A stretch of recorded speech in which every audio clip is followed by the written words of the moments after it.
அனைவருக்கும் வணக்கம். பாக்கியலட்சுமி சீரியலில் இன்றைக்கி என்ன ப்ரோமோன்னு பார்ப்போம். ராதிகா கீழே விழுந்துட்டாங்க. அவங்க வீட்டில் விழுந்ததுனால வயிற்றில் அடிபட்டிருக்கு. ஸோ கோபிக்கு கால் பண்ணுறாங்க. அவர் ராதிகாவை வந்து ஹாஸ்பிட்டல் அட்மிட் பண்ணிட்டாரு. அவங்க பாட்டி மையும் எல்லாம் பயங்கரமாக அழுகுறாங்க. ஆனால் மையக்கிட்ட கோபி சொல்கிறாரு, ஒன்றும் இல்லைடா மம்மிக்கு கன்சீவாக இருக்காங்களோ, ஸோ மம்மி வந்து நார்மலாக செக்அப் பண்ண தான் வந்திருக்கோம், வேறு ஒன்றும் இல்லைடா, நீ எதுவும் நினச்சி ஃபீல் பண்ணாத, அழுகாத அப்படிங்கிறாங்க. அவங்களுடைய மாமியார் அழுதுகிட்டே இருக்காங்க. அதெல்லாம் ஒன்றும் ஆகாத ராதிகாவுக்கு அப்படிங்கிறாங்க. என்ன ஒன்றும் ஆகாது, அவள் வயிற்றில் பிள்ளையை வச்சுக்கிட்டு இருக்கா, அவள் கீழே வேலை விழுந்திருக்கா, வயிற்றில் வேறு அடிபட்டிருக்கு, இதுக்கு மேலே அவளுக்கு என்ன ஆகணும், ஏன் இப்படிலாம் பண்ணுறீங்க, ஐயோ கடவுளே, என் பொண்ணுக்கு மட்டும் ஏன் தான் இப்படி சோதனை மேலே சோதனை வருதோ அப்படின்னு சொல்லி ராதிகோட அம்மா வந்து பயங்கரமாக அழுதுட்டுருக்காங்க. அதுக்கடுத்து டாக்டர் வராங்க. டாக்டர் என் பொண்ணுக்கு என்னாச்சு, ஒன்றும் இல்லைல்ல, அவள் நல்லா இருக்கால, எப்படி இருக்கா அப்படின்னு சொல்லி கேட்குறாங்க. ஒரு கன்சீவாக இருக்கிறவங்க, அதுவும் ரொம்ப வருஷம் கழித்து கன்சீவாக இருக்காங்க, அவங்கள எப்படியா நீங்கள் கேர்ஃபுல்லாக பார்த்துக்கிடுவீங்க, இவ்வளோ கேர்லெஸ்ஸாக இருக்கீங்களே அப்படின்னு சொல்லி பயங்கரமாக திட்டுறாங்க. இல்லை டாக்டர், நாங்கள் ரொம்ப கவனமாக தான் பார்த்துக்கிட்டோம், இருந்தாலும் அது எப்படி நடந்துச்சுன்னு எங்களுக்கே தெரியல அப்படிங்கிற. கீழே வலிக்கு விழுகிற அளவுக்காங்க உங்கள் வீட்டில் நீங்கள் திங்ஸ் எல்லாம் வச்சுருக்கீங்க, உங்கள் வீடை நீங்கள் அப்படி பத்திரமா பாதுகாத்துட்டு இருக்கீங்க, பராமரிக்கிறீங்கன்னு பயங்கரமாக டாக்டர் திட்டுறாங்க. இப்போ என்னாச்சு, ஓகே தானே, ஓகே வேறு ஒன்றும் இல்லைல்ல அப்படிங்கிறாங்க. உங்கள் ஒய்ஃப் கீழே விழுந்ததுனால வயிற்றில் அடிபட்டுருக்கலாம்ல, அதனால் டிஸ்கேரி ஆகிப்போச்சு அப்படிங்கிறாங்க. ராதிகா அவங்க அம்மா அப்படின்னா என்ன அப்படிங்கிறாங்க. கரு கலைஞ்சிருச்சுன்னு. ஐயோ போச்சு கடவுளே, ஐயோ கடவுளேன்னு அவங்க அம்மா பயங்கரமாக கத்துறாங்க. மற்றபடி அவங்க ஓகே தான் அப்படிங்கிறாங்க. ராதிகா நல்லா இருக்கால, ஓகே தானே அப்படின்னு சொல்லி கோபி கேட்குறாரு. ஓகே தான், ஆனால் பட் இப்போ உடனே வீட்டுக்கெலாம் கூட்டிகிட்டு போக முடியாது, அவங்களுக்கு வந்து ப்ளீடிங் ஆகுது. ஸோ 2-3 நாள் இங்கே அப்சர்வேஷன் வச்சு நாங்கள் அதுக்கேற்றப்பல மெடிசன் கொடுக்குறோம், அதுக்கப்புறம் க்யூர் பண்ணிவிட்டு நீங்கள் அவங்க வீட்டுக்கு கூட்டிகிட்டு போங்க அப்படிங்கிறாங்க. ஓகே டாக்டர், மற்றபடி ராதிகாக்கெலாம் ஓகே தானே, ஓகே தானே அப்படின்னு திருப்பி கேட்குறாரு. அவங்க நல்லா தான் இருக்காங்க, பட் குழந்தைய தான் ஒன்றும் செய்ய முடியல, காப்பாற்ற முடியல அப்படிங்கிறாங்க. அப்படின்னு சொல்லி கோபி வந்து வெளியில் வராரு. அவங்க அம்மா வெளியில் வந்துடுறாங்க. பயங்கரமாக அவங்க அம்மா அழுகுறாங்க. ராதிகோட அம்மா, ஐயோ என்னாச்சு பட்டி, என்னாச்சு, ஏன் அழுகுறீங்கன்னு மையு கேட்குறாங்க. ஐயோ மையோ, உனக்கு ஒரு தம்பி பாப்பா வரும் நம்ம சொன்னமே, இப்போ அது ஒன்றுமே இல்லைன்னு ஆகிப்போச்சு அப்படிங்கிறாங்க. என்ன பாட்டி என்ன சொல்கிறீங்க, எதுக்கு புரியலை அப்படிங்கிறாங்க. இப்போ அந்த தம்பி பாப்பா உனக்கு எதுவுமே கிடையாது மையோ அப்படிங்கிறாங்க. அந்த பொண்ணு அழுகுறாங்க. ஐயோ என்னாச்சு அப்படின்ட்டு. ஏன் உங்கள் அம்மாவுக்கு மட்டும் இப்படி நடக்கணுமே, என் பொண்ணு மாதிரி இப்படி தான் பாவம் பண்ணால இப்படின்னு சொல்லி பயங்கரமாக அழுகுறாங்க.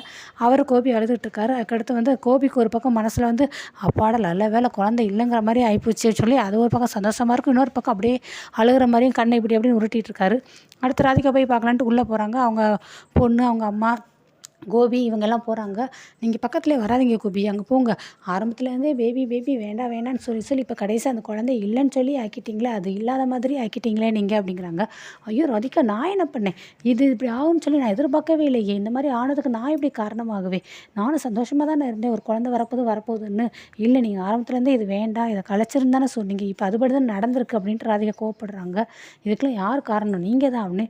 நான் எப்படி இதுக்கு காரணமாகுவேன், அஜிஜோ இது நடந்துச்சேன்னு எனக்கே கஷ்டமாக இருக்குது, பேபியிலேயே நானே ரொம்ப ஃபீலிங்கில் தான் இருக்கேன், பேபி வேண்டான்னு சொல்லி இப்போ கடைசி இல்லாமல் ஆக்கிட்டீங்களே அப்படின்னு. ஐயோ ராதிகா, நான் என்ன பண்ணுவேன், உனக்கு எவ்வளோ மன வருத்தம் இருக்குது, அதே போல் தான் எனக்கு பயங்கரமான மன வருத்தம் இருக்குன்னு, நடிக்காதீங்க, நீங்கள் சொல்கிறது எல்லாமே நடிப்பு தான் அப்படின்னு சொல்லி அவங்க ராதிகாவோட அம்மா கத்துறாங்க.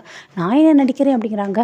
ஆமாம், ஆரம்பத்துலேருந்தே உங்கள் அம்மாவை இங்கே கூட்டிகிட்டு வரீங்கன்னு சொன்னால் அதுவும் நீங்கள் கேட்கல, உங்கள் அம்மா கூட்டிகிட்டு வந்தீங்க, ராதிகா இப்படி இந்த நிலைமைக்கு ஆனதுக்கு உங்கள் அம்மா தான் காரணம், உங்கள் அம்மா தான் பின்னாடி இருந்து தள்ளி விட்டாங்க, ஏன் இப்படி எங்கள் அம்மா மேலே அவண்டமாக போய் சொல்கிறீங்க, அதெல்லாம் இல்லை, இந்த மாதிரியான கேவலமான செயலை எங்கள் அம்மா செய்யவே மாட்டாங்க, இல்லை நான் பார்த்தேன், ராதிகா முன்னாடி தண்ணி குடிக்க போகிறேன்னு சொல்லி போகும்போது பின்னாடியே உங்கள் அம்மாவும் போனாங்க, ஸோ உங்கள் அம்மா தான் அங்கே தள்ளி விட்டாங்க, நான் என் கண்ணால் பார்த்தேன் அப்படின்னு சொல்லி ராதிகாவோட அவங்க அம்மா பேசுகிறாங்க. என்ன ராதிகா, நீ பேசாமல் இருக்க, நீ சொல்லு, நீ அங்கே இருக்கும்போது உங்களோட அத்தை இங்கே இருந்தாங்க தானே, பின்னாடி தானே நின்றுட்டு இருந்தாங்க, நீ கீழே விழும்போது, ஸோ அவங்க தானே தள்ளினாங்க, நீ பேசு அப்படிங்கிறாங்க.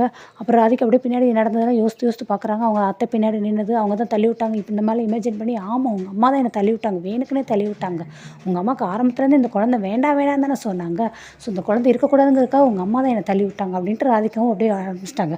இதுக்கு தான் ஆரம்பத்தில் உங்கள் அம்மா இந்த வீட்டுக்கு கூட்டிகிட்டு வராதிங்க, நான் எவ்வளவோ சொன்னேன், நீங்கள் கேட்டிங்களா, உங்கள் அம்மா கூட்டிகிட்டு வந்து இப்போ ஏன் குழந்தை இல்லாமல் ஆக்கிட்டீங்களே அப்படின்னு சொல்லி ராதிகா பயங்கரமாக அழுகுறாங்க, புலம்புறாங்க.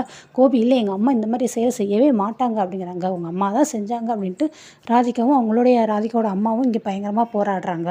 ராதிகா வந்துட்டு, ஐயோ குழந்தை என் குழந்தை இல்லாமல் ஆக்கிட்டீங்களே, இங்கேருந்து போங்க கோபி, உங்களை பார்த்தாலே எனக்கு பிடிக்கல, உங்களை பார்த்தாலே கோவமாக வருது, தயவு செஞ்சு இங்கேருந்து போங்க அப்படிங்கிறாங்க. கோபியும் வெளியில் போயிடுறாரு. அடுத்து கோபி கார் ஓட்டிகிட்டு இருக்காங்க. ஆனால் அவங்க அம்மா ஃபோன் போடுறாங்க. ஹலோ அம்மா அப்படிங்கிறாங்க. கோபி என்னாச்சு கோபி, ராதிகா கூட்டிகிட்டு போனீங்களா, ராதிகாவுக்கு ஒன்றும் இல்லை அப்படிங்கிறாங்க. குழந்தைக்கு ஒன்றும் இல்லைல்ல, குழந்தை நல்லா இருக்குல்ல, ஆரோக்கியமாக இருக்குல்ல அப்படிங்கிறாங்க. அம்மா குழந்தை அதான்டா, குழந்தைக்கு என்னடா அப்படிங்கிறாங்க. குழந்தை நல்லா இருக்குல்லன்னு எப்படி இருக்கும், அதான் குழந்தை இல்லைன்னு ஆகிப்போச்சு, நீங்கள் தான் ஆரம்பத்துலேருந்தே குழந்தை வேண்டாம் நீங்களே, அதே போல் குழந்தை இல்லைன்னு ஆயிடுச்சுன்னு. டேய் என்னடா சொல்கிறேன்னு. ஆமாம் நீங்கள் தான் வேணுக்குன்னே தள்ளி விட்டேன்னு சொல்கிறாங்களே, நான் எப்படி அப்படி பண்ணுவேன், நீ எப்படி என்னை நம்பலாம் அப்படிங்கிறாங்க. நீங்கள் தாம்மா பண்ணியிருக்கீங்க, நீங்கள் தானம்மா வேண்டாம் வேண்டாம்னு சொன்னீங்க, அதே போல் எல்லாமே ஆக்கிட்டீங்களேம்மா அப்படிங்கிறாங்க. ஏன்டா இப்படி பேசுகிற அப்படிங்கிறாங்க. அவர் கோவத்தில் ஃபோனை கட் பண்ணிடுறாரு. நெக்ஸ்ட்டு விடிய காலையில் காட்டுறாங்க. பாக்கியா வந்து பாக்கியா வீடை கட்டுறாங்க.